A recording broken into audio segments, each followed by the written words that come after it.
디알렉티케, 헬라어입니다. 디알렉티케, 플라톤이 썼다는 책의 제목입니다. 플라톤이 대화라는 그런 책을 썼는데요.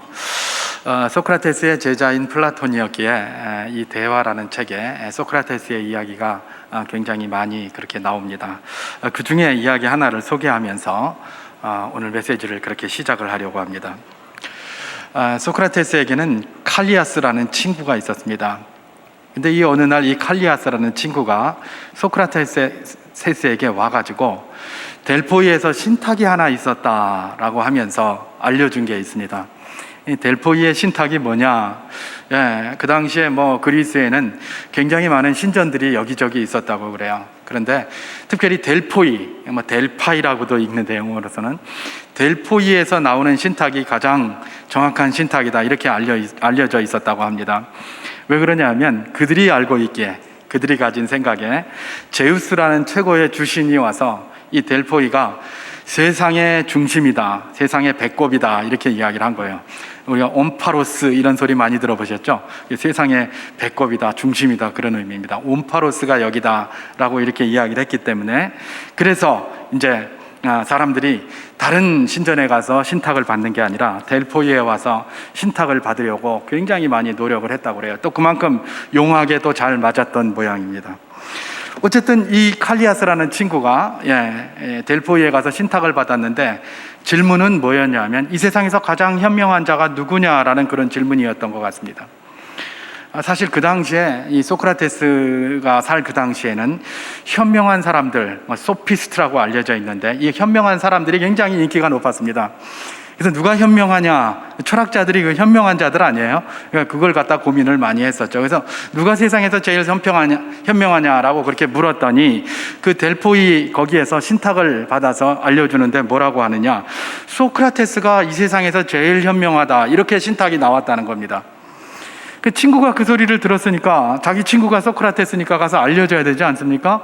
그래서 이제 소크라테스한테 와가지고 야, 델포이에서 신탁 받았는데 네가 세상에서 제일 현명하다고 하더라 그렇게 이야기를 해준 거야. 소크라테스가 그걸 보고 기뻐했을까요? 안 기뻐했을까요? 아마 저한테 그랬으면 저는 할렐루야 역시 그러면서 굉장히 기뻐했을 겁니다. 근데 소크라테스는 그랬다고 그래요. 그거 좀 이상하다, 그럼 좀 신탁이 잘못된 것 같다 이랬다고 그래요. 왜 그러냐 그랬더니 나는 모르는 게 너무나 많은데 내가 세상에서 가장 현명한 사람이라니 이건 내가 믿을 수가 없다. 그러면서 그래도 신탁이라고 하니까 한번 확인을 해봐야 되겠다 그러면서 이제 그 당시에 현명하다고 하는 사람들을 찾아다녔답니다. 유명한 시인도 찾아다니고 유명한 정치가도 찾아다니고 그야말로 소피스트들, 그 당시에 지혜롭다고 이야기하는 소피스트들을 여러 명 찾아다니면서 그들과 대화를 하고 질문을 하면서 그들을 한번 그들의 현명함을 한번 테스트해 보기를 원했던 것이죠. 왜냐하면 왜 나보고 똑똑하다고 하노? 그게 말이 안 되니까 그 똑똑하다는 사람들이 얼마나 똑똑한지 한번 가서 봐야 되겠다. 그러고 가서 이제 이렇게 접근을 한 거예요. 그런데 소크라테스가 거기서 경악을 하게 됩니다. 가서 이런 똑똑하다는 사람 만나가지고 물어보니까 이 사람들이 아는 게 별로 없는 거예요. 근데 아는 게 없는 것보다 더 큰 충격, 자기가 모르는 걸 모르는 거예요. 모른다는 사실을 몰라요. 자기가 무지하다는 사실을 모르고 굉장히 잘난 체하고 굉장히 잘하는 것처럼 그렇게 얘기를 하는 겁니다. 그래서 소크라테스가 뭐라고 그랬다고요? 그 신탁이 좀 맞는 것 같기도 하다. 자기가 세상에서 제일 현명하다는 것. 왜요? 자기는 적어도 내가 무지하다는 건 알고 있는데 저 사람들은 자기가 무지하면서도 무지한 것도 모르고 있구나. 그래서 나보고 현명하다고 했나 보다. 그렇게 이야기를 하는 것이죠. 그러면서 말한 소크라테스의 명언이 있습니다. 그 명언이 뭡니까? 자신이 무지하다는 것을 모르는 사람보다 무지한 것을 자각하고 있는 사람이 더 현명하다. 바로 여기와 관련된 말 아니겠습니까? 소크라테스가 이런 사람이었던 것이죠. 여러분, 소크라테스가 다른 사람의 현명함을 알아보기 위해서 이렇게 막 질문을 하고 대답을 하고 이렇게 해답했던 이런 방식을 우리가 잘 아는 것처럼 대화법 혹은 문답법이라고 이야기를 합니다. 대화법, 문답법, 이거는 뭡니까? 상대방에게 뭔가 질문을 자꾸 하는 거예요.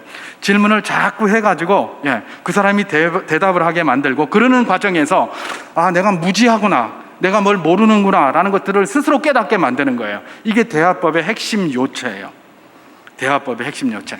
그래서 요즘은 아주 시간이 많이 지났습니다만은, 이전에 하버드 대학의 공부벌레들이라는 곳에 킹스필드 교수가 나와서 학생들 데리고 자꾸 뭐 질문하잖아요. 그래서 스스로 자기의 무지를 깨닫게 만드는 거예요. 근데 무지를 깨닫게 만드는 데서만 그치는 것이 아니라 계속해서 질문을 해서 오히려 참지식으로까지 나아가게 하는 것. 그래서 이걸 또 삼파술이라고도 합니다. 대화법, 문답법, 삼파술 뭐 이런 게 같은 그런 의미로 그렇게 쓰이는데요. 자, 소크라테스가 이런 것들을 활용을 했다면, 이게 이제 시간이 쭉 흘러가지고 사도 바울 시대에 오다 보면 이 대화법이 굉장히 정교화되었답니다. 그래서 사도 바울 시대에 오면 그 정교화된 것 중 하나가 나타나게 되는데, 그게 뭐냐면 디아트리베라는 이 대화 방식이었답니다. 디아트리베는 뭐냐? 디아트리베는 어떤 주제에 대해서 가상의 상대를 정하고, 그 가상의 상대가 질문했을 법한 질문을 던지는 겁니다. 그래 놓고 나서 자기가 그 질문에 답을 하는 방식, 이게 바로 디아트리베 방식이다, 이렇게 이야기를 하고 있는 것이죠. 이게 소크라테스 그 이전에 제논부터 시작해서 쭉 내려온 대화법이 발달해서 여기까지 내려왔다는 것이죠. 제가 왜 갑자기 오늘 메시지를 시작하면서 무슨 뭐 소크라테스 이야기를 하고 철학 이야기를 하고 디아트리베 이야기를 하고 막 그러느냐? 오늘 본문이 굉장히 여기와 관련이 되어져 있기 때문에 그렇습니다. 여러분, 오늘 본문, 여러분 로마서 3장을 이렇게 읽어보면 쉽던가요? 어렵던가요? 아마 오늘 본문 다시 읽어보셔도 굉장히 어려울 겁니다. 저도 읽어도 어려워요. 이게 뭔 말인지 잘 모르겠어요. 이게 뭔 말이지? 이게 자칫 잘못 읽으면 이게 뭐고, 이건 나의 7절 같은 경우, 나의 거짓말로 하나님이 참되심이 더 풍성하여 그의 영광이 되었다면 어찌 내가 죄인처럼 심판을 받으리요? 이게 뭐고 이게? 그럼 거짓말 막 하란 말이가, 하나님 영광을 위해서. 뭐 이게 막 굉장히 헷갈려요. 그리고 이게 사도 바울이 말하는 건지, 또 뒤에 보면 뭐 그럴 수 없느니라 뭐 막 이런 말 나오는데, 그럼 이게 뭐고? 이게 다 대답이 안 되는 거예요, 이게. 저는 목사지만 뭐 읽고 또 읽어도 이게, 옛날에도 읽어도 이해가 안 됐고, 지금 읽어도 이해가 잘 안 돼요, 그냥 읽으면. 그러면 이게 뭐다? 학자들 가운데는 이 부분을 이야기를 할 때 이게 사도 바울이 사용한 디아트리베 형식의 문답이다, 그 이야기를 하는 거예요.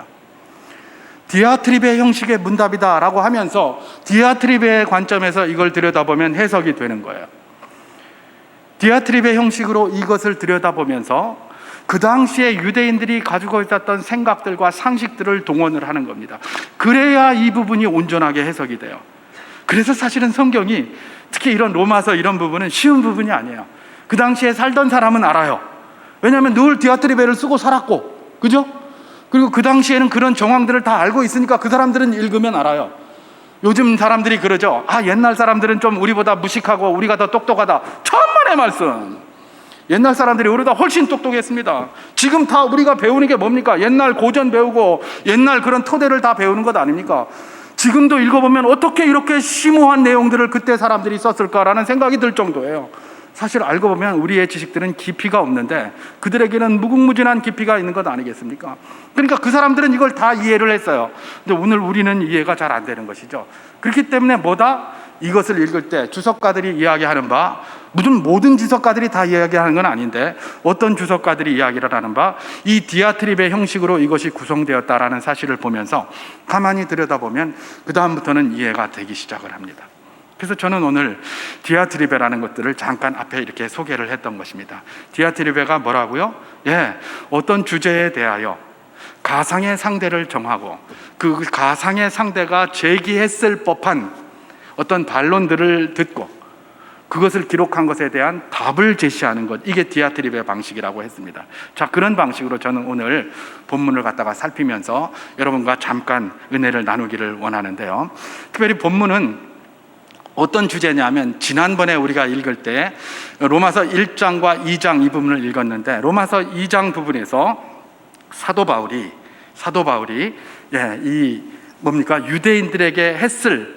유대인들이 했던 그런 이야기가 그게 주제가 됩니다.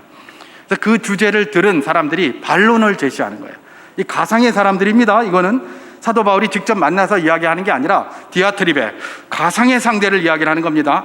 그런데 유대인이라면 분명히 이런 질문을 했을 것이다라는 그 모든 통념을 가지고 이 질문을 지금 기록하고 있는 거예요. 그러니까 결국은 유대인이 했다고 생각을 하면 되는 겁니다. 사도 바울이 지금 가상의 상대를 가지고 그렇게 이야기를 하고 있는 것이죠. 자, 그러면 그들이 했다는 반론들이 무엇인가? 이제 그 반론들을 하나씩 살펴보면서 은혜를 나누기를 원하는데요. 자, 유대인들이 오늘 3장 1절부터 8절까지에 보면 어떤 사람은 반론을 3개 했다는 사람도 있고 2개 했다는 사람도 있고 또 뭐 이렇게 4개 했다는 사람도 있고, 그런데 저는 뭐 중간쯤 해서 3개 하는 걸로다가 이렇게 해서 3개 하는 게 맞는 것 같습니다. 그래서 3개 한 걸로 해서 한 3가지 정도를 이렇게 살펴보기를 원하는데요. 자, 그러면 첫 번째 반론을 한번 살펴보기를 원합니다. 첫 번째 반론. 자, 지난번에 우리가 6월 마지막 주에 은혜를 나누면서 사도 바울이 뭐라고 이야기를 했다고 그랬죠? 율법을 지키지 않으면, 율법을 범하면 할례자나 무할례자나 다 똑같다. 할례자나 무할례자나 다를 바가 없다. 이렇게 했다고 했습니다. 자, 사도 바울이 이런 선언을 하니까 유대인들이 그거를 듣고 굉장히 짜증이 난 거예요. 그러면서 이제 그들이 했을 법한 반론이 뭡니까? 디아트리베에 의하면 1절입니다. 뭐라고 되어 있습니까? 그런즉 유대인의 나음이 무엇이며 할례의 유익이 무엇이냐? 뭐라고? 우리가 율법 좀 범했다고, 우리가 이방인들하고 무할례자들하고 똑같다고? 그럼 도대체 유대인이 뭐라는 거고? 유대인이 아무 특권이 없나? 유대인이 나은 게 뭐고? 그런 질문을 지금 반론을 제시하는 겁니다. 여러분, 유대인들이 이렇게 하는 데는 이유가 있어요. 여러분, 유대인들의 삶의 기준으로 사용했던 것이 무엇입니까? 탈무드죠. 탈무드. 그러니까 유대인들의 사고방식을 그 탈무드 속에서 우리가 발견할 수가 있는데요. 탈무드에 보면 이런 말이 있다고 합니다. 하나님이 이방인을 유대인처럼 사람의 모양으로 지으신 이유. 별걸 다 물었어요, 이 유대인들. 탈무드도 다 랍비한테 질문하고 대답하고 이러는 거 아니에요, 그죠? 그것도 문답법 형식으로 돼 있어요. 왜 이방인은 좀 다르게 지었어야 되는데 왜 우리 사람하고 똑같이 지었나? 유대인은 사람이고 이방인은 사람이 아니에요. 근데 이방인을 왜 우리하고 똑같이 지었냐라고 물었더니 답이 뭐라고요? 장차 우리 유대인들이 그들을 종으로 부리게 될 텐데, 우리하고 똑같이 안 생겼으면 거부감이 느껴질까 봐, 그래서 이방인을 우리하고 똑같이 지었다, 이렇게 했다는 거예요. 여러분, 유대인들의 입장에서 우리가 이방인입니다, 그죠? 우리가 왜 이렇게 지어졌다고요? 이제 우리가 유대인들한테 종살이 해야 될 건데 우리가 종살이 하면서 거부감이 느껴질까 봐 그렇게 똑같이, 자기들하고 똑같이 지었다, 이렇게 가르쳤다는 거예요. 이게 바로 유대인들이 가지고 있었던 생각이에요. 선민의식이죠. 여러분, 이게 무슨 말인가? 사실 우리 저기 보면 로봇들 있잖아요. 로봇가 사람 대신한다고 막 이런 거 많이 나오잖아요. 근데 보면 로봇가 로봇같이 생겨서 뭐 이렇게 기계 손이 막 나오고 그러면 사실 좀 그렇잖아요. 그러니까 요즘은 로봇도 어떤 로봇을 많이 이야기를 합니까? 사람하고 똑같이 생긴 거, 안드로이드라는 거. 안드로이드를 딱 만들어서 사람하고 똑같이 생긴 것들을 만들어가지고 이렇게 하려고 하는 것이죠. 왜냐면 거부감 적게 만들려고 그러는 거예요. 그러니까 지금 탈무드에 이게 이미 수천 년 전에 그게 나와 있던 거예요. 이게 바로 뭐다? 유대인들이 가지고 있었던 생각이에요. 이런 생각을 가지고 있어서 이들은 아무것도 아니고 남의 속국으로 있으면서도 뭐라고 그랬다고요? 우리가 누구한테 속국에 있었단 말인가? 우리가 속박된 적이 없거늘 왜 우리가 종살이 한다고 하고 왜 우리가 속국이었다고 하는 거야? 이딴 소리 하고 있었잖아요, 그죠? 그게 유대인들이에요. 자, 이런 유대인들, 자기들은 뭐 이방인은 자기하고 뭐 깜도 안 되고 우리 종밖에 안 되고 저것들은 우리의 종살이 하려고 우리하고 비슷하게 만들어졌다, 이렇게 이해하고 있던 사람들에게 사도 바울이 뭐라 그랬다고요? 율법을 범하면 이방인이나 우리나 똑같다, 이렇게 해버린 거예요. 오히려 이방인이 율법을 지키면 우리보다 낫다, 이렇게 해버린 거예요. 이러니까 이게 말이 안 되는 거죠, 이게. 그럼 도대체 뭐고? 할례자의 유익이 뭐라는 말이고 유대인이 나음이 뭐냐? 이렇게 이야기를 하는 것이죠. 그랬더니 사도 바울이 뭐라고 대답을 했습니까? 2절에서 범사에 많다. 그러나 그 중에 으뜸이 되는 것은 뭐다? 지지난주에 우리가 살펴본 것처럼 하나님의 말씀을 맡은 것이 그 중에 으뜸이다. 지금 사도 바울은 뭐예요? 특권 중에 특권을 이야기를 하면서 그 특권에 대한 의무까지도 동시에 이야기를 하는 거예요. 하나님 말씀 맡았으니 먼저 맡은 그 하나님 말씀으로 너희가 먼저 순종하고 그야말로 살았으면 큰 복이 되는 거다라는 그 이야기를 하는 것이죠. 여러분, 하나님의 말씀을 맡은 것이 정말 유대인에게 큰 복이라는 것, 우리가 지난주에 한번 살펴보지 않았습니까?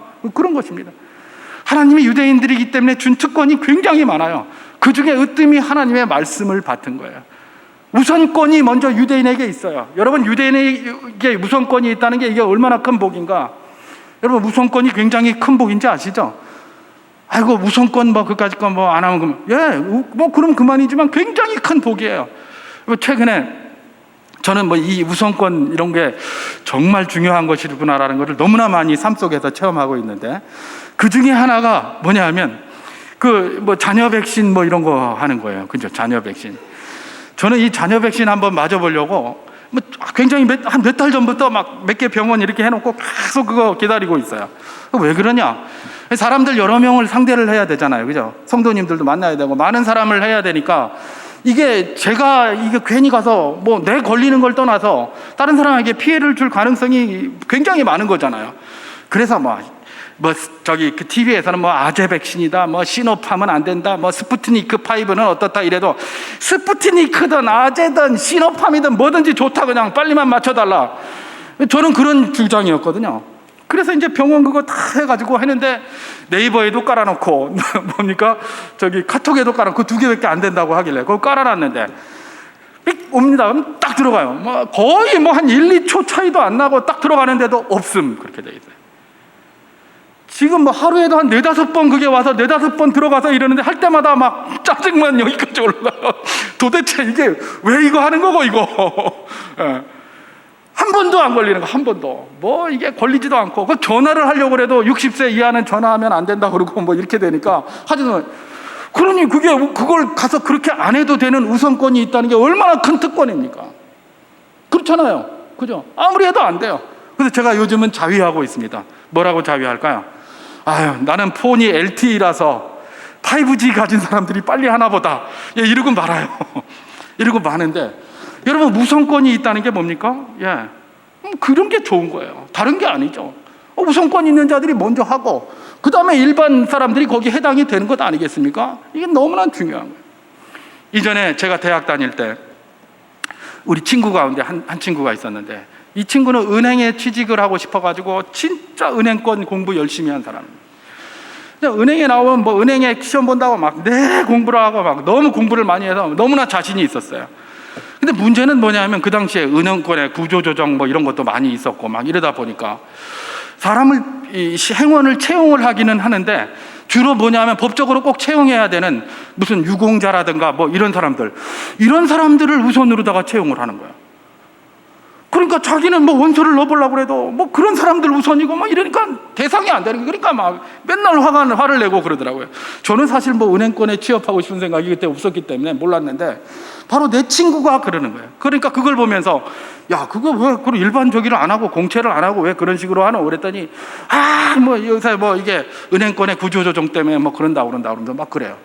그러더니 어느 날인가 취업이 됐어요. 어디에 취업됐냐면 그 당시에 신설은행이었던 동화은행이라는 데 취업이 됐어요. 근데 여러분 아시다시피 동화은행이 그 후로 몇 년 후에 폐점해버렸어요. 그 뒤로는 어떻게 됐는지 모르겠어요. 여러분, 이게 우선권이에요. 이게 우선권. 유대인들이 먼저 하나님의 복인 말씀을 받았으니까 이게 우선권이에요.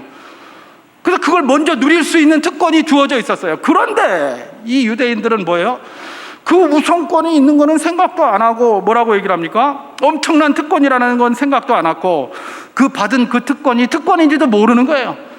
그리고 그 특권에 따른 의무 중에 하나인 그저 율법을 범하지 말라 이런 것들에 대해서 그런 소리 한다고, 그렇다고 우리하고 이방인하고 똑같이 취급하냐, 이러고 앉았는 것이죠. 특권을 받아도 특권인지 모르고 사는 삶, 이게 바로 그 당시에 유대인들의 삶이었다는 것입니다. 여러분, 여기서 우리가 받아야 할 도전이 있겠습니까? 당연히 있습니다. 우리도 하나님 앞에 정말 큰 특권을 받은 사람들입니다.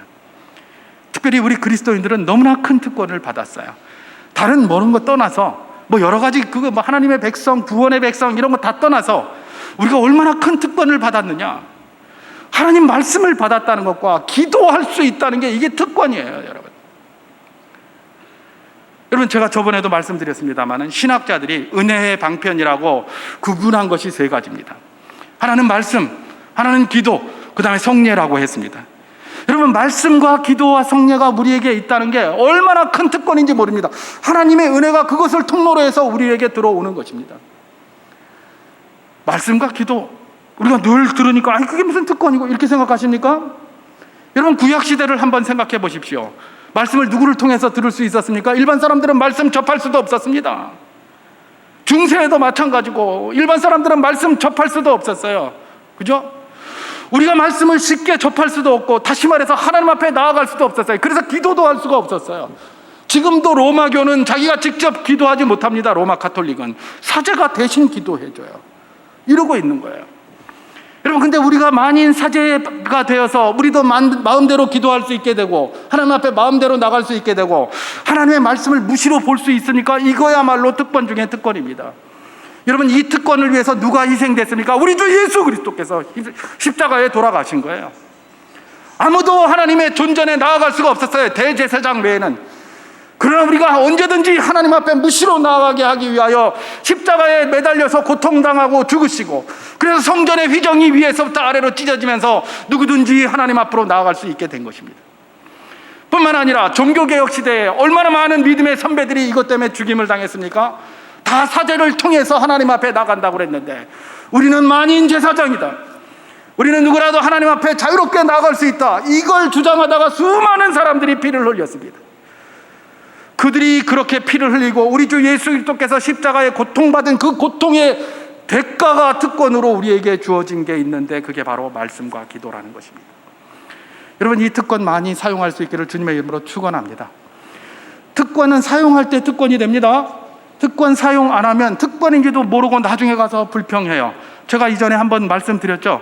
제가 그런 적이 있다고요. 물론 그 위에도 많지만은 가장 머릿속에 잘 기억나는 게 그런 거예요. 뭡니까? 신라 호텔에 신혼여행 가가지고 말입니다. 조식 뷔페 그거 공짜, 무료로 주는 공짜 쿠폰 딱 줬는데, 저는 뭐라고 생각했다고요? 이게 공짜 쿠폰이 아니라 할인 쿠폰이니까 쓰지 말자, 이래서 안 썼어요. 그래놓고 맨 마지막 날, 마지막이니까 할인이라도 가서 한 그릇 먹고 가자, 그러고 갔더니 알고 봤더니 뭐예요? 공짜 쿠폰이에요. 이게 그냥 호텔비에 다 들어가서 그냥 먹었으면 되는데, 그거 비싸다고, 호텔 비싸니까 30% 할인해 줘도 이게 얼마 되겠노? 알아보지도 않고. 그래가지고 뭐 라면 사 먹고 돌아다니고, 신혼여행 가서 라면 사 먹고 떡볶이 집어 먹고 이러고 다니다가 마지막에 해보니까 이게 공짜 쿠폰인 거예요. 여러분, 특권이 아무리 옆에 있으면 뭐합니까? 쓰지 않으면 그거 아무것도 안 해요. 그거 쓰지 않는 나 같은 사람한테 괜히 뭐 종이장만 이렇게 많이 주노, 그러면서 불평만 하고 내던져버리는 것이죠. 우리 주님께서 우리에게 특권을 주신 것이 말씀과 기도인 줄 믿으시기 바랍니다. 그 특권 잘 활용하시길 바랍니다. 이게 군더더기로 우리에게 주어진 짐이 아닙니다. 말씀 읽어라, 그 다음에 뭐 기도하라, 이게 짐이 아니에요. 이게 뭐예요? 특권이에요. 특권. 특권을 사용하지 않고 그 유익을 잘 누리지 못하니까 짐처럼 생각되는 거예요. 이 유대인들의 어리석음, 이 유대인들의 반론의 어리석음 속에 우리가 서지 않고 늘 주님께서 주신 특권을 특권으로 사용할 줄 아는 복된 분들 다 될 수 있기를 주님의 이름으로 축원합니다. 자, 그러면 이제 또 한 가지 더 이 유대인들이 했을 법한 그런 어떤 가상의 반론들을 한번 살펴보기를 원합니다. 두 번째 겁니다. 3절을 제가 봉독합니다. 어떤 자들이 믿지 아니하였으면 어찌하리요? 그 믿지 아니함이 하나님의 미쁘심을 패하겠느냐? 참 이런 말씀을 이렇게 읽어보면 이게 무슨 말인지 하나도 이해가 안 됩니다. 이게 무슨 말인지. 자, 이 말은 뭐냐 하면 지금 반론이라고 생각을 하시면 됩니다. 디아트립에 가상의 사람이 지금 반론을 하는 겁니다. 반론을. 지금 율법을 범하면 할례자나 무할례자나 똑같다라고 하니까 그것에 대해서 지금 반론을 하고, 그거 할 뿐만 아니라 앞에 뭐예요? 우리가 말씀을 특권으로 받았다라고 그렇게 이야기를 하니까 지금 반론을 하는 거예요. 그래?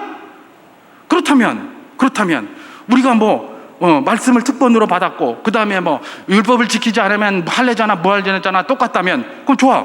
어떤 사람이 믿지 아니했으면 어떻게 하겠냐? 그 믿지 아니함이 하나님의 미쁘심을 패하겠느냐? 그 질문을 하는 거예요. 지금 가상의 질문을. 자, 이게 무슨 말이냐면, 이 질문을 이해하기 위해서는 우리가 그 당시에 유대인들의 생각을 또 이해를 해야 돼요. 그게 뭐냐면, 유대인들은 항상 선민으로서 자기가 그런 생각을 하고 살았던 거예요. 어떤 생각을 했습니까? 완전하신 하나님께서 우리를 선택하셨다. 완전하신 하나님께서. 그래서 자기들은 완전하다고 생각하는 거예요. 항상. 여러분, 사도 바울도 그랬죠. 사도 바울도 나중에 은혜 받고 나서 내가 죄인 중에 괴수다고 그러고, 그 다음에 율법은 다 행할 수 없다 그러고, 율법으로는 그래서 구원받을 수 없다 그러고, 은혜 받고 나서 나중에 그런 소리를 한 것이지, 은혜 받기 전에 사도 바울은 어떤 생각이었습니까? 예, 빌립보서 3장 6절에 보면 은혜 받기 전에 사도 바울의 상태가 잘 나옵니다. 그럼 뭐라고 얘기를 합니까? 내가 율법으로는 흠이 없는 자다. 율법의 의로는 흠이 없는 자다.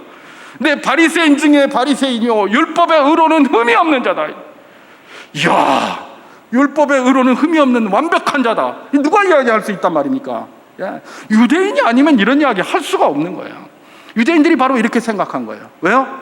하나님께서, 완전하신 하나님께서 우리를 선택했기 때문에, 완전하기 때문에 우리를 선택했다. 하나님께서 분명히 신명기에서 뭐라고 얘기하셨습니까? 내가 너희를 선택한 것은 너희가 커서도 아니고, 너희가 뭐가 완전해서도 아니고, 은혜로 선택했다고 말씀해 주셨는데 그거 없는 거예요. 완전하신 하나님이 우리를 선택했기 때문에 우리는 이렇게 완전하다. 이거 완전하다. 그래서 우리는 잘못하지 않는다. 여러분, 이전에 이런 그 기독교, 개신교에도 그런 것들이, 그런 게 있었어요. 성령 충만 받고 뭐 이러면 절대로 죄 짓지 않는다, 뭐 이래가지고 절대 죄 짓지 않는다, 뭐 한 번 회개했으면 자꾸 회개하는 것은 그 믿음이 없는 거다 이러면서 뭐 엉터리 같은 소리 하는 것들이 굉장히 많았어요. 똑같은 생각을, 유대인들과 이 똑같은 생각이에요. 하나님이 나를 선택했기 때문에 나는 완전하다, 나는 잘못 없다. 이것은 거꾸로 뭐예요? 내가 잘못이 있다면 하나님이 나를 잘못 선택한 거다. 바로 이거예요. 자, 이렇게 놓고 이제 이 말씀을 다시 한번 읽어봅니다. 어떤 자들이 믿지 아니하였으면 어찌하리요? 그 믿지 아니함이 하나님의 미쁘심을 패하겠느냐? 하나님이 나를 선택하면 완전해서 나를 선택한 거 아니냐? 그런데 그 율법 좀 범했다고 내가 이방인하고 똑같고 하나님이 말씀을 우리에게 특권으로 주셨다며, 그런다면 그게 뭐야? 그 하나님 잘못된 거 아니냐? 아니, 우리가 율법을 범했다면 그 범한 건 하나님이 우리를 잘못 선택한 것 아니냐? 바로 그 얘기를 하고 있는 거예요. 그냥 읽으면 이게 하나도 이해가 안 가요. 그런데 그 배경에서 읽으면 이게 무슨 말인지를 아는 거예요. 지금 사도 바울이 이야기하는 것에 대해서 조목조목 반론을 제기하는 겁니다. 하나님이 우리를 선택했는데 우리 잘못 없다. 근데 우리가 혹시 불의하느냐? 그렇다고 해서 하나님이 우리를 그렇게 했다면 우리를 잘못 선택한 거 아니냐? 그거 하나님 잘못인데 왜 그걸 우리 보고 뭐라고 하느냐? 이루고 앉았는 거나 똑같은 말이라는 겁니다. 조금 복잡합니다. 이래요. 이 반론에 대해서 사도 바울이 뭐라고 얘기를 합니까? 그럴 수 없느니라. 사람은 다 거짓되되 오직 하나님은 참되시다 할지어다. 너희가 범죄했다고 해서 하나님이 신실하지 않고 하나님이 약속하신 것을 거부하고 이런 거 아니다. 하나님이 뭐 너희들이 신실해서 그렇게 한 것 아니냐, 너희들을 선택했는데 너희들이 잘못한 것까지 하나님께서 뭘 이렇게 한다고 생각하지 말아라. 바로 그 이야기를 하는 겁니다. 그러면서 오히려 사도 바울은 뭐라고 이야기를 하는 겁니까? 하나님은 우리가 불의하니까 오히려 더 뭐예요? 하나님의 의가 더 드러난다, 이렇게 얘기를 해요. 왜 그럴까요? 하나님이 신실하시니까 약속 다 지키잖아요. 인간은 거짓말이 많고 그래서 약속 잘 안 지키지만 하나님은 신실하니까 약속을 잘 지켜요. 그러니까 대조적으로 하나님의 영광이 자꾸 드러나는 거예요. 인간이 불의하면 불의할수록. 그래서 뒤에 가면 뭐라고 해요?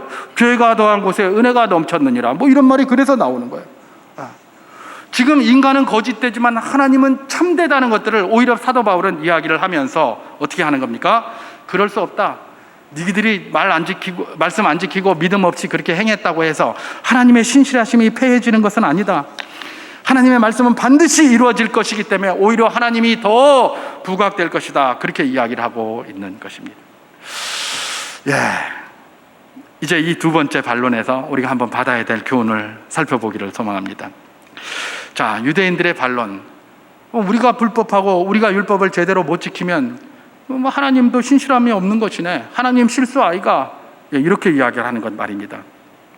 이거는 뭡니까? 하나님을 자기 수준으로 끌어내리는 것이죠. 유대인들은 자기가 하나님이 된 겁니다. 판단자의 자리에 서서. 그래서 보면 유대인들이 항상 판단 잘하잖아요. 판단자의 자리에 서서 니는 뭐고 뭐 이제 이렇게 하는 거예요. 유대인들이 늘 그래 왔어요. 예수님 데리고도 그랬잖아요. 항상 판단자의 자리에 서 있어요. 하나님을 자기 수준으로 딱 끌어내려 가지고 자기들이 순종하지 못했다고 하나님 말씀도 신실성이 없어질 것이다, 이렇게 판단하는 거예요. 그러니까 그런 질문을 하는 것이죠. 여러분, 자기들이 신실치 못했다고 하나님의 말씀의 신실성이 없어지는 것은 아닙니다. 사도 바울이 그 이야기를 하는 것입니다. 결국은 하나님의 말씀은 신실하지 못한 자들을 통해서 이루어지는 것이 아니라 그 가운데서도 신실한 자들을 통해서 계속해서 이어지는 것이죠. 유대인이 신실하지 못하게 하나님의 구원 역사를 제대로 받지 못했기 때문에 그 구원의 역사는 그들이 그렇게 비방하고 욕했던 이방인을 통해서 이면적 할례자들을 통해서 지금까지 전해져 내려오는 것 아니겠습니까? 예수 그리스도를 통해서. 그게 바로 이런 모습들인 것이죠. 그런데 말입니다, 우리도 이런 유대인들처럼 이런 경향이 여전히 있을 수 있다는 겁니다. 하나님을 우리 머릿속에 가두고 또 나보다 위에 계시고 나보다 더 크신 하나님을 그저 내만큼 이렇게 축소해서 이렇게 생각할 때가 너무나 많아요. 내가 생각해서 안 되면 하나님도 안 되는 거고, 내가 모르는 거는 하나님도 모르는 것 같고, 이렇게 생각할 때가 참 많아요. 특히 저도 그렇게 많이 합니다. 기도한다. 우리가 기도한다는 건 뭡니까? 하나님의 능력을 구하는 것 아니겠습니까? 근데 기도 실컷 하면서 이거 안 될 것 같다, 이런 생각 많이 하잖아요. 그죠? 그러니까 꼭 될성 부른 거는 열심히 기도해요. 되겠다 이러는데, 내가 봐서 될성 안 부르면 기도해놓고 이 되겠나 이러고 있는 거예요. 이게 바로 유대인들의 이런 모습이에요. 내가 잘 못하고 내 능력이 부족한 거를 그걸 갖다가 투영을 해서 하나님을 보는 거예요. 하나님도 나하고 비슷하겠지, 이렇게 생각을 하고 있는 것이죠. 우리 주님께서는 이런 유대인들의 모습을 우리에게 보이시면서 뭐라고 얘기를 합니까? 내 머릿속에 하나님을 가둬서는 안 된다라는 것들을 다시 한번 강조하고 계시는 것입니다. 여러분, 이런 모습은 누가 잘 보여주는 것일까요? 이런 유대인의 모습, 아기들이 잘 보여주잖아요. 그죠? 아기들 보면 지가 혼자 이렇게 눈 탁 가리고 지 눈에만 안 보이면 다 안 보이는 줄 알고 숨었다 이러면, 이게 숨은 겁니까? 가만히 있어가지고 숨어라 그러면 숨었다 이러고 앉았잖아요. 그죠? 우리 그 애기들한테 그런 거 많이 보잖아요. 지만 안 보이면 다 안 보는 줄 알아요. 그죠? 벌거벗은 임금님이죠. 벌거벗은 임금님. 이 어린애 같은 모습들, 이게 그 유대인들의 모습이었고, 그걸 가지고 지금 반론을 제시하고 있는 것이 이 유대인들의 어리석음이었다. 여전히 우리도 죄된 본성 가운데 있기 때문에 이런 어리석음들이 여전히 있습니다. 하나님의 크심과 하나님의 능력은 우리와 비교할 바가 없는데, 하나님은 천지를 창조하시고 세상을 운행하시는 섭리하시는 하나님이신데, 그 하나님의 능력을 너무 우리의 수준으로 끌어내리고 사는 나의 모습은 아닌지, 이런 말씀을 통해서 다시 한번 도전할 수 있기를 주님의 이름으로 축원합니다. 이제 마지막으로 세 번째 나올 법한 반론을 한번 살펴보도록 하겠습니다. 자, 두 번째 반론에서, 첫 번째 반론에서 두 번째 반론이 나왔습니다. 두 번째 반론이 뭐였습니까? 우리가 율법을 어겼다고 우리 이방인과 같이 취급한다는 것과, 우리가 하나님의 말씀을 받은 특권이, 그게 우리 특권이라고 했는데, 그게 뭔 특권이고, 그럼 누가 하나 그 말씀을 범하면 그럼 우리는 이거 믿지 않으면 하나님도 신실하심을 다 거두는 것 아니냐, 이런, 이게 두 번째 이제 질문이었죠. 세 번째 이런 어떤 이들의 반론은 뭐냐면 두 번째에 대한 이야기입니다. 두 번째 사도 바울이 뭐라고 대답했습니까? 그럴 수 없다. 인간은 거짓되지만 하나님은 참되다. 인간의 거짓이 오히려 하나님의 참됨을 더 높이 드러낸다. 그런 이야기를 쭉 했잖아요. 그죠? 그랬더니 이 사람들이 세 번째 반론을 하는 겁니다. 뭐라고 반론을 하고 있습니까? 제가 5절을 봉독합니다. 그러나 우리 불의가 하나님의 의를 드러나게 하면 무슨 말 하리요? 내가 사람의 말하는 대로 말하노니 진노를 내리시는 하나님이 불의하시냐, 이렇게 되어 있습니다. 이 말씀의 배경에 이들이 반론이 있는 겁니다. 어떤 반론을 하냐, 이런 거예요. 아니, 우리가 불의했더니 하나님의 의가 더 드러낸다며? 상식적으로 내가 인간의 예대로 말하노니, 인간의 상식대로 말하노니, 사람이 말하는 대로 말하노니, 상식적으로 생각해봐라. 우리가 불의해서 하나님이 영광이 올라갔다면, 하나님의 의가 내려 올라갔다면 우리에게 상을 주셔야지. 진노를 하신다니, 하나님 불의한 거 아이가? 이렇게 질문을 하는 거예요. 우리가 불의하니까 하나님의 의가 더 높아졌다라고 두 번째 반론에서 이야기를 했더니, 이 사람들이 뭐라고 얘기를 한다고요? 아니, 우리가 불의해서 하나님의 영광이 드러났다면 상식적으로 생각해봐라. 오히려 불의한 우리를 하나님께서 상을 주셔야지. 우리를 향해서 진노한다는 말이 가당키나 한 말이냐? 이런 반론을 하는 겁니다. 만약에 우리에게 진노하신다면 하나님 불의하신 것 아니냐? 이렇게 질문을 하는 것이죠. 완전 궤변 중에 궤변을 지금 늘어놓고 있는 것입니다. 예. 그러자 사도 바울이 6절에서 뭐라고 얘기를 합니까? 결코 그렇지 아니하니라. 만일 그러하면 하나님께서 어찌 세상을 심판하시리요? 하나님은 세상을 심판하실 분인데 불의하시고서야 어떻게 세상을 심판하냐는 겁니다. 불의하면 세상 심판할 수 없다. 그건 불의하신 분이 아니다. 그랬더니 유대인들이 7절에서 조금 다른 각도로 또 표현을 하고 있죠. 그러나 같은 말입니다. 그러나 나의 거짓말로 하나님의 참되심이 더 풍성하여 그의 영광이 드러나게 되었다면 어찌 내가 죄인처럼 심판을 받으리요? 이거는 사도 바울이 한 말이 아닙니다. 가상의 유대인이 한 말이에요. 다시 말해서 이런 거예요. 아까 말한 것처럼 내가 거짓말하고 내가 불의해서 하나님의 영광이 드러나고 하나님의 참되심이 드러났다면 우리가 왜 심판받는단 말이고, 우리에게 진노하셔서 심판하신다면 그 하나님 불의한 거 아이가? 바로 그 말을 하고 있는 것이죠. 결국은 우리가 불의했기 때문에 하나님의 의가 드러났다.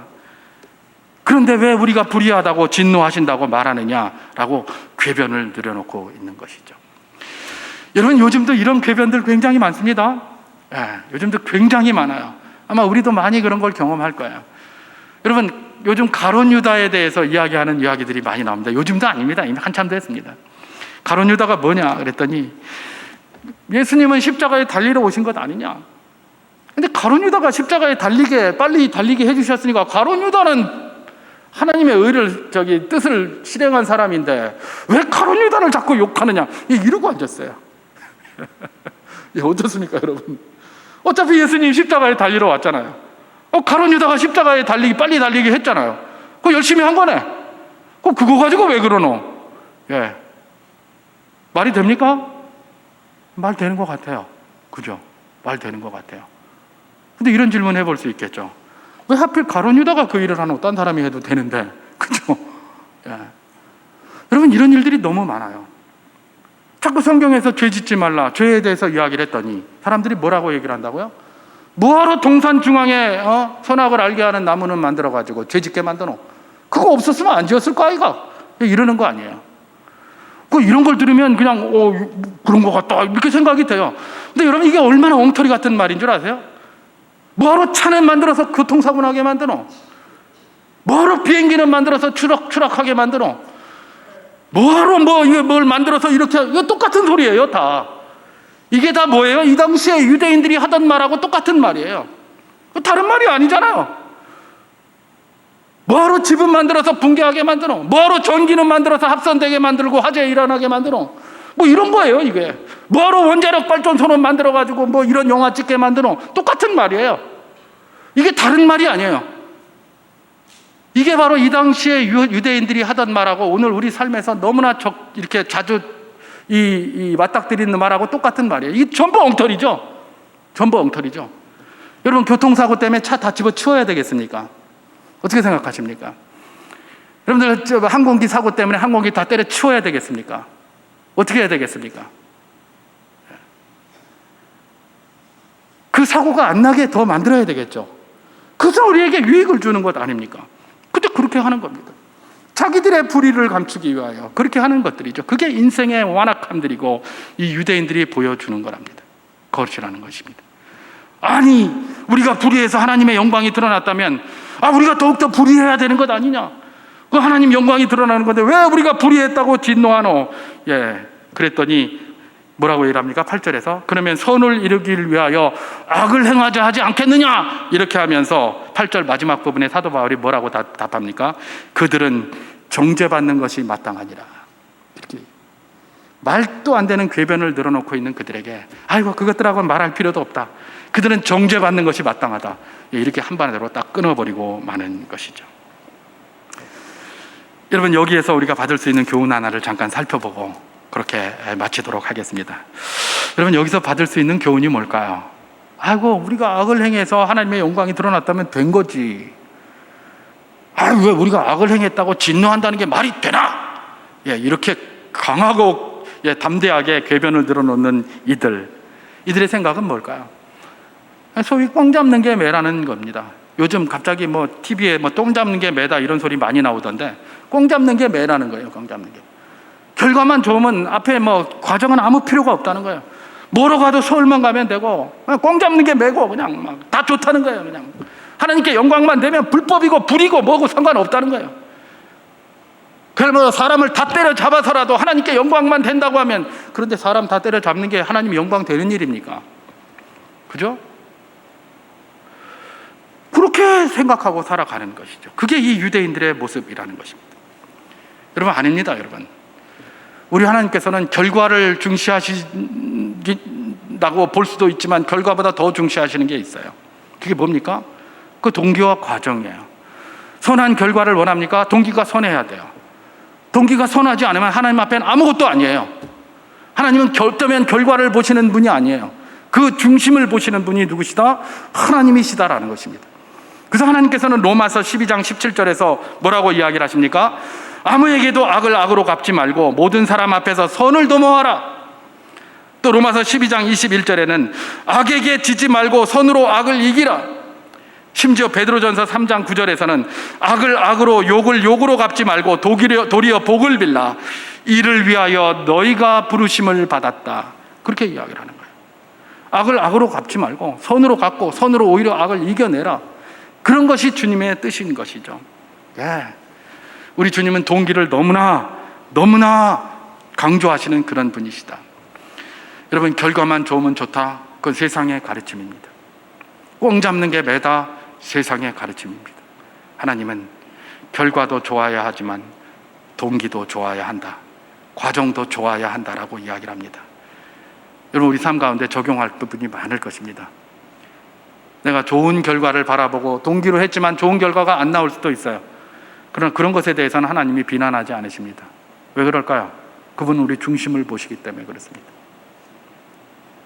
우리 중심이 무엇을 하든지 하나님께 영광이요 모든 이에게 유익이 되는 삶이었으면 참 좋겠습니다.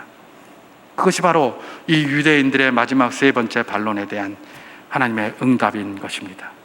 말씀을 정리합니다. 이 모든 반론들의 시작이 뭐였죠? 나는 너와 달라라는 것에서 시작했어요. 어찌 유대인인 할례자인 나를 무할례자인 저 이방인 지옥의 땔감들하고 똑같이 취급한단 말이야.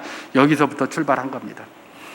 자기들에게 특권이 있다는 거 그들 알았어요. 근데 특권에 따르는 책임은 생각하지 않고 무조건 특권만 주장하고 있는 이 유대인들의 모습이 결국은 이런 반론까지 이렇게 나오게 됐다는 것들을 바라보게 됩니다. 여러분, 이건 유대인들만의 모습이 아닙니다. 여전히 우리도 이런 모습이 가득해요. 왜냐하면 죄된 본성 가운데 살아가고 있기 때문에 그렇습니다. 우리 주님께서는 유대인들의 이런 반론의 모습을 우리에게 보여주시면서 우리에게 그렇게 도전하시는 것입니다. 나는 너와 달라가 아니라 겸손하게